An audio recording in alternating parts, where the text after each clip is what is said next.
Bonjour à toutes et à tous. Dans un monde d'incultes, la lutte contre le fascisme est à la mode, puisque c'est un mot facile, c'est un mot qui est permis par les élites. Lutter contre le fascisme, ça ne peut que rapporter que des bons points. On ne risque rien en se disant antifasciste. Eh bien, prenons ces gens-là au mot et regardons le fascisme. Eh bien, il y a plusieurs types de fascisme. On en a déjà parlé la semaine dernière. Il y a le fascisme vert, il y a le fascisme islamiste, mais il y a aussi le fascisme officiel, celui de nos élites. Je ne sais pas si elles le font exprès ou pas. Et puis moi, je ne suis pas contre les élites, je suis élitaire et élitiste. Ce que je dis là, c'est qu'il y a des oligarchies qui nous gouvernent et qui appliquent un programme fasciste, un programme de remplacement de population, qui est cette immigration de masse qui est hostile au peuple français. Les faits divers montrent qu'on est dans une logique de crimes, de faits divers ethnico-raciaux. Voilà. Vous avez une destruction de la langue française avec l'écriture inclusive. Eh bien, c'est du fascisme.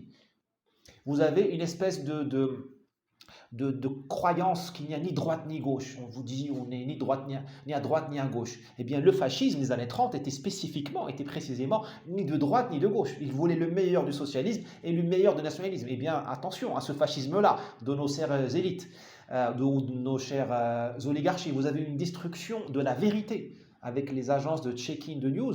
Elles ont détruit la vérité, puisqu'on doute de tout. Elles créent plus la confusion, ces agences-là, qu'autre chose. Eh bien, nous sommes soumis à une attaque fasciste. Et je dis nous, parce que je m'inclus dedans, même nous, les Français de branche ou les immigrés. Parce que nous, on nous prive de l'occasion de nous bonifier, de nous améliorer nous-mêmes. Parce que si nous étions purs et parfaits, nous les Marocains, les Tunisiens, les Algériens, les Sahéliens, eh bien nous serions restés chez nous dans nos pays d'origine. Or, nous les avons quittés parce que nos civilisations sont malades. Elles sont malades, elles ont des problèmes. Elles ne créent pas le développement, elles ne créent pas l'égalité et la justice. Eh bien, ces fascistes-là, dans nos oligarchies, ils nous disent restez vous-même, détestez le français, vous êtes parfait, le droit à la différence, alors qu'il faudrait nous dire améliorez-vous vous-même, élevez-vous au-dessus de vous-même. Vous voyez, c'est ça le fascisme et c'est ça qu'il faut absolument démystifier. J'en parle dans mon livre, il faut démystifier le langage de ces oligarchies-là. À plus.